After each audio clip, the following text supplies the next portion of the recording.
सत साहेब बंदी छोड़ गरीबदास जी महाराज की अपार दया से हम उनकी वाणी पे लगातार विचार करते आ रहे हैं।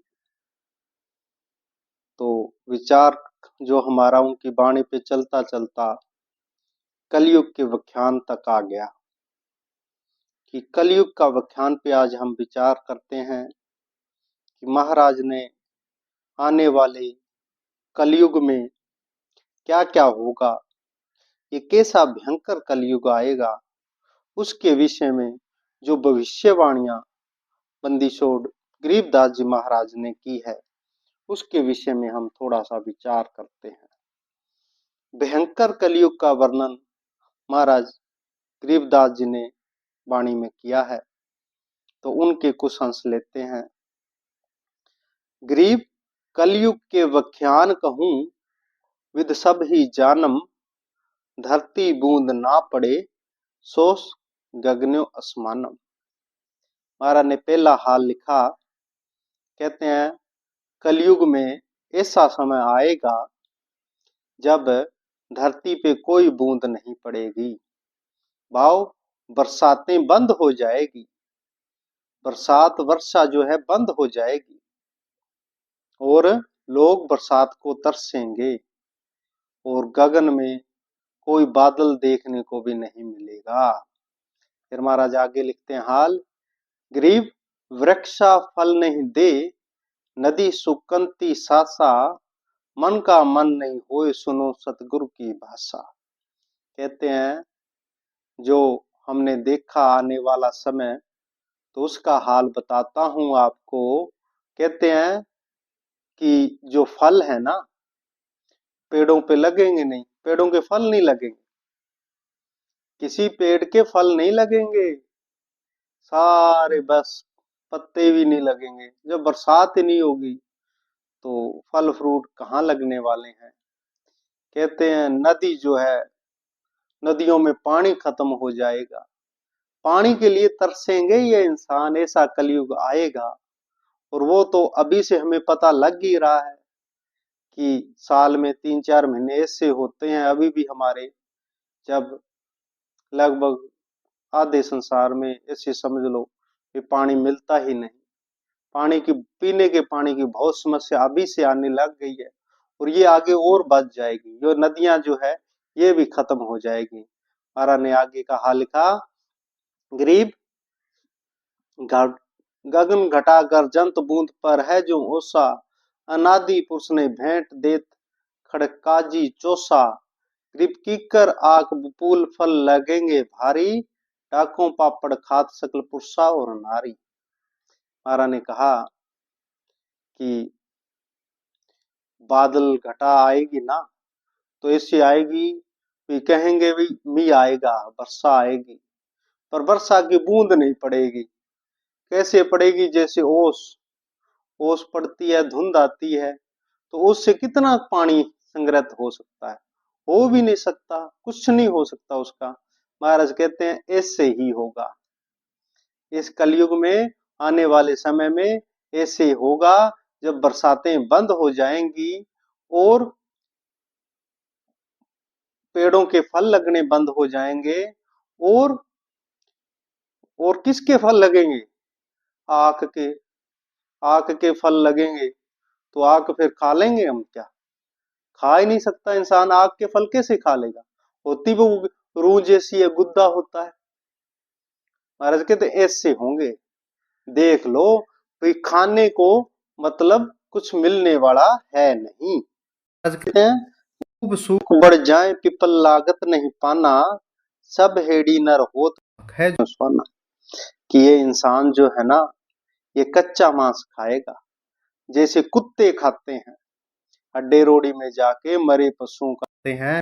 कहते इंसान ऐसे ही कुत्तों की तरह कच्चा मांस खाया करेगा, जहां पर इसको कोई मरा हुआ जीव मिल गया वहीं पर इसने खा लेना है, कुत्तों की तरह। ऐसा बुरा समय आएगा क्योंकि फसल तो होगी नहीं। क्यों नहीं होगी, महाराज ने लिखा, गरीब कूप सकल सोखंत, नहीं पोखर में पानी, सूम सकल संसार संकमद एक दानी। कहते हैं जो ये सरोवर है, तालाब है, नदियां है, ये सारी सूख जाएगी। कोई पानी नहीं मिलने वाला किसी को। सबसे बड़ा कलयुग का हाल यही है कि इंसानों को पीने लायक पानी भी नहीं मिलेगा। वही कलयुग है। इसलिए इस पानी को जितना बचा के रखोगे उतना कलयुग दूर, और जितना पानी व्यर्थ करोगे उतना कलयुग नजदीक। अब वो हमारे हाथ में है। अभी कलयुग को ज्यादा जल्दी लेके बुलाना है, थोड़ा सा लेट करना है। सूम सकल संसार संकमत एक दानी। कहते हैं इस संसार में वर्षा क्यों नहीं होगी? किसी ने पूछा महाराज से। कहते महाराज कलयुग में वर्षा क्यों नहीं होगी, पेड़ों पे फल क्यों नहीं लगेंगे? तो महाराज बंदी छोड़ गरीबदास जी कहने लगे कि सूम सकल संसार संख मद एक का दानी। कि है भाई ऐसे सुनो बात, वे दानी नहीं होंगे। ये वर्षा होती है, फल लगते हैं, इस धरती पे शांति अमन बना रहता है। क्यों बना रहता है?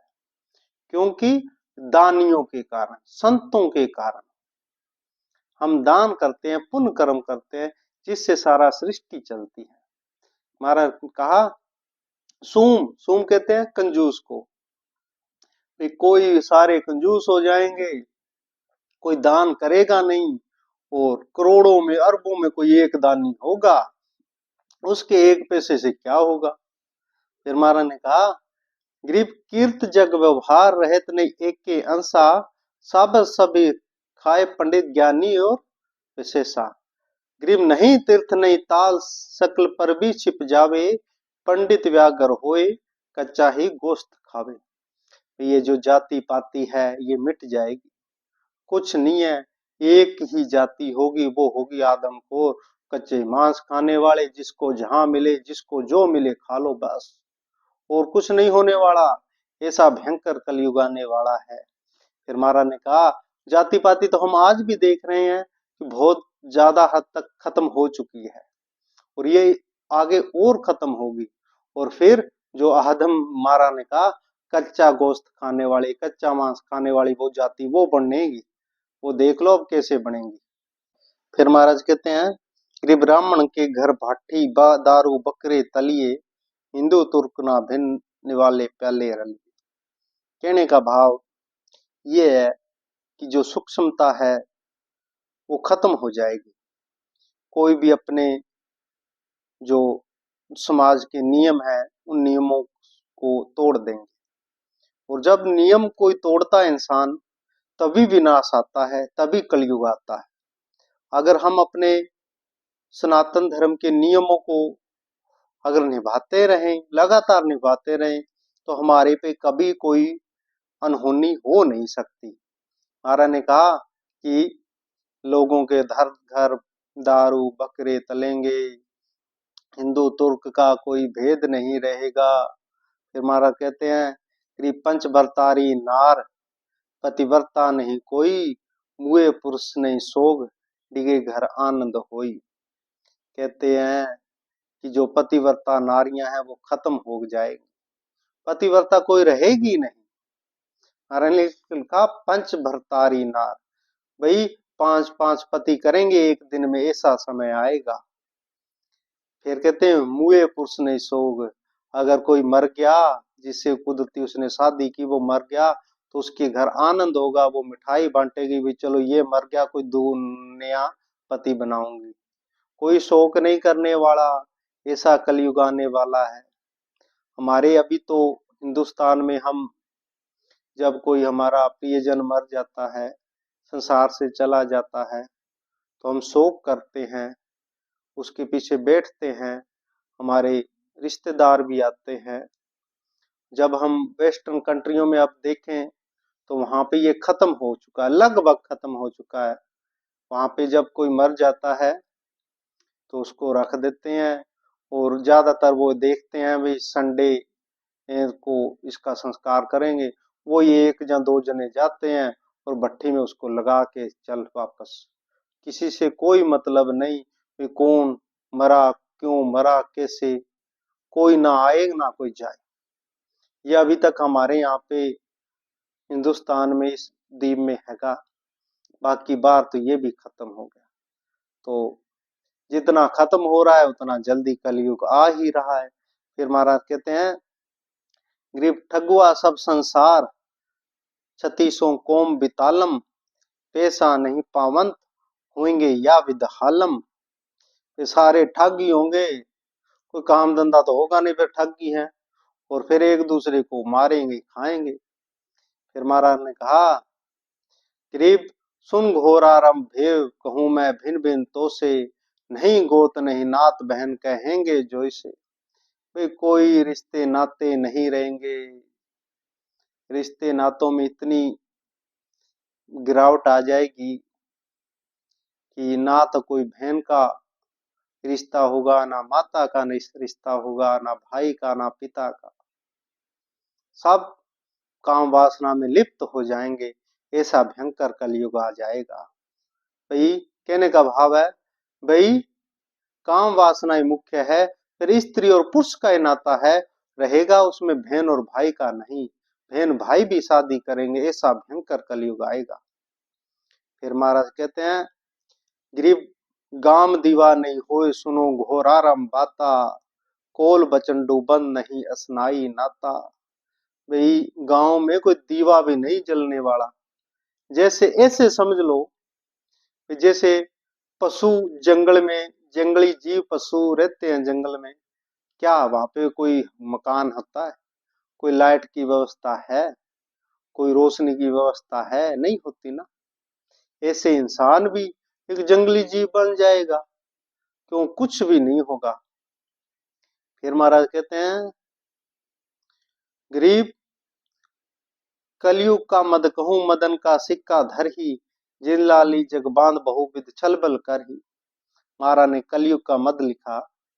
कहते हैं कि एक समय आएगा जब यहाँ पे कागज के नोट चलेंगे, तो वो चल ही रहे हैं। फिर छलबल करेंगे। छलबल आज सबसे ज्यादा छलबल हो रहा है पैसे के लिए।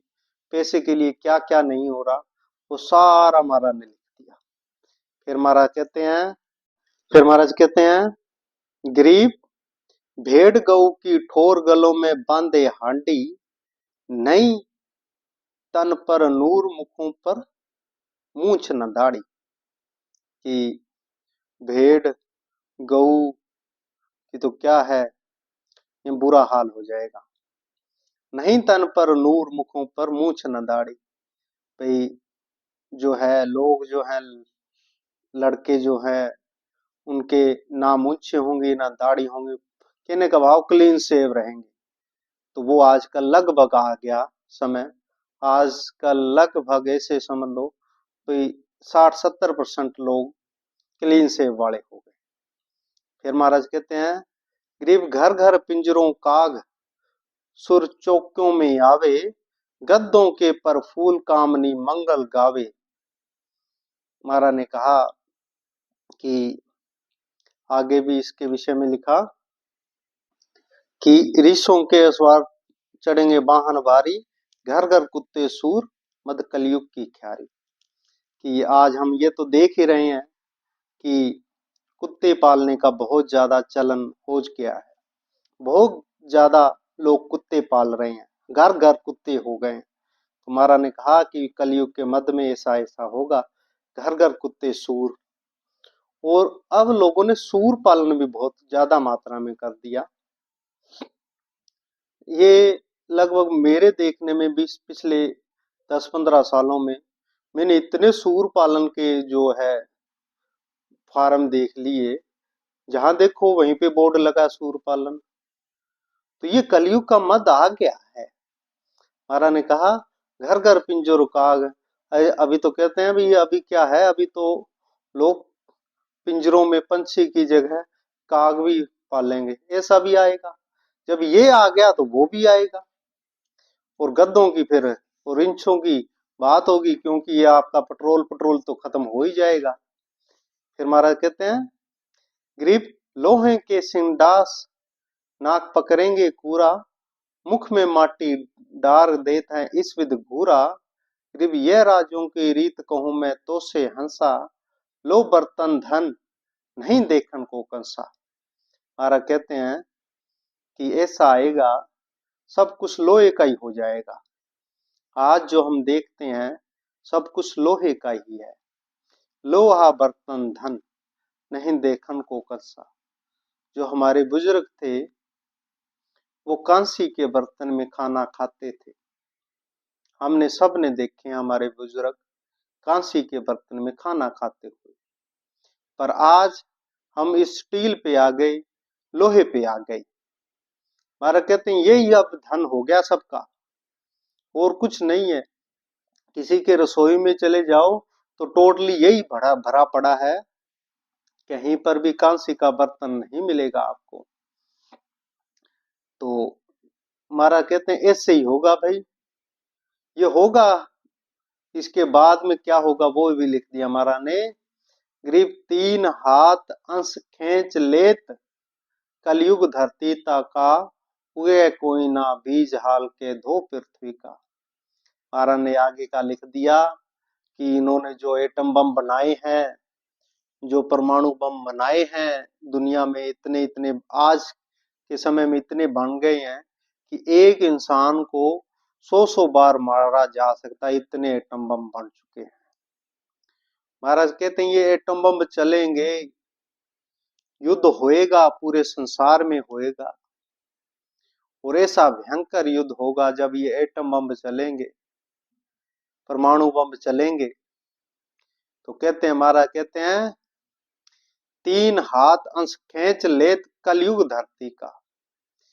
3 हाथ तक ऊपर ऊपर की जो पृथ्वी है, धरती है, वो राख बन जाएगी, राख बन जाएगी। ऐसा भयंकर ये जब परमाणु बम चलेंगे तब होगा। अरे होगा, हमारा ने लिख दिया तो होगा, इसमें कोई दो राय नहीं है। क्योंकि जब उन्होंने लिख दिया भाई ऐसे नोट चलेंगे तो चले, महाराज ने लिख दिया घर घर कुत्ते सूर तो वो हो गए। महाराज ने लिख दिया लोहा बर्तन धन नहीं देखन को कंसा, तो ये भी हो गया। तो ये 3 हाथ अंश खींच ले पृथ्वी का, ये भी होगा ही होगा, इसमें कोई दो राय नहीं। कहते हैं कि हिरोशिमा नागासाकी में जब पहले परमाणु बम पड़े थे, आज भी वहां की पृथ्वी पर कहते हैं कि फसल पैदा नहीं होती, तो होगी भी नहीं, तभी तो ये काम होगा। जो ये परमाणु बम बने हुए हैं ये चलेंगे। तुम्हारा ना लिख दिया तो 3 हाथ अंश खींच लेत कलयुग धरती का उगे कोई ना बीज हाल कह दो पृथ्वी का। फिर कहते हैं ये पृथ्वी पर कोई बीज पैदा नहीं होगा, फसल पैदा नहीं होगी, तो फिर ये कच्चा मांस ही खाएंगे, और क्या करेंगे। जब फसल ही नहीं होंगी, पेड़ पौधे ही नहीं होंगे, तो फिर ये क्या करेगा इंसान।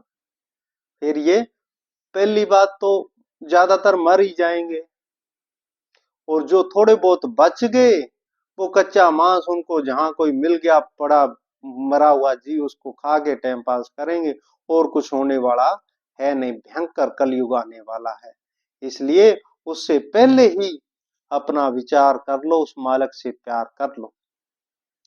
फिर महाराज कहते हैं गरीब इंद्र देत लाख 96 कोट न बूठे घोरा रम घर माए कलयुग लूटे।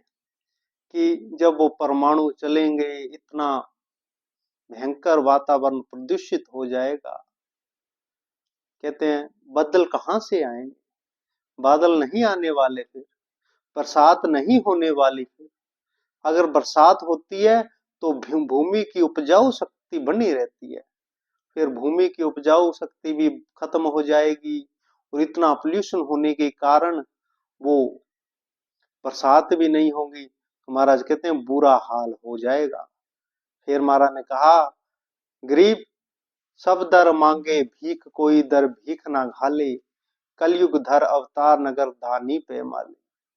सारे एक से ही हो जाएंगे, सारे एक दूसरे से भीख मांगेंगे कि आज मेरे को कुछ खिला दे। कौन खिला देगा, किसको खिला देगा, बहुत भयंकर समय आएगा। महाराज कहते हैं गुप्त लगावे आग चोर ठग दोरा दोरे उदय अस्त के बीच नहीं पावे कोई गोरे ना कार्यों से ने छतरी सो सलबल कर है, सतगुरु तीन तलाक साध घर पग नहीं धर है। कि कहने का भाव यही है सतगुरुदेव का कि भयंकर कलयुग का समय आने वाला है और ऐसा समय आएगा जब कोई ना जात रहेगी, ना पात रहेगी, ना पानी रहेगा, ना कोई नदी सरोवर ताल रहेगा, और ना ही ये क्यों नहीं रहेगा, क्योंकि हम अपने जो आद मूल सनातन है उससे दूर होते जा रहे हैं। और जब उससे दूर होएंगे तो जो रिश्तों नातों में जो हमारी इज्जत है, मान सम्मान है, वो भी खत्म हो जाएगा, रिश्तों का घान हो जाएगा, रिश्तों में गिरावट आ जाएगी। तो ऐसा होगा। और सबसे बड़ा, जब ये एटम बम चलेंगे, परमाणु बम चलेंगे, तो पृथ्वी सारी एक तरह नष्ट हो जाएगी। तो उससे पहले, इस कलयुग से पहले आने से पहले, उस समय से पहले जब कहीं कुछ भोजन भी नहीं मिलेगा और कच्चा मांस खा के गुजारा करना पड़ेगा, उस भयंकर समय से पहले हमें ये जन्म मिला हुआ है। अगर हम इसका सदुपयोग करें, अपने सतगुरु से प्यार करें और उनके बताए रास्ते पे चलें, तो वो भयंकर टाइम देखने से पहले हम इस लोक से अपने परम धाम परम लोक में पहुंच जाएं। क्योंकि बहुत बुरा समय आने वाला होगा और उससे सतगुरु ही बचा सकते हैं। हम जितना सतगुरु से प्यार करेंगे, ईश्वर से प्यार करेंगे, ईश्वर को याद करेंगे, उतना समय ये कलयुग हमसे दूर रहेगा। और जब ईश्वर से हम दूर हुए तो कलयुग हमारे पास होगा। अब ये हम पे है कि हमको कौन चाहिए, ईश्वर चाहिए या कलयुग चाहिए।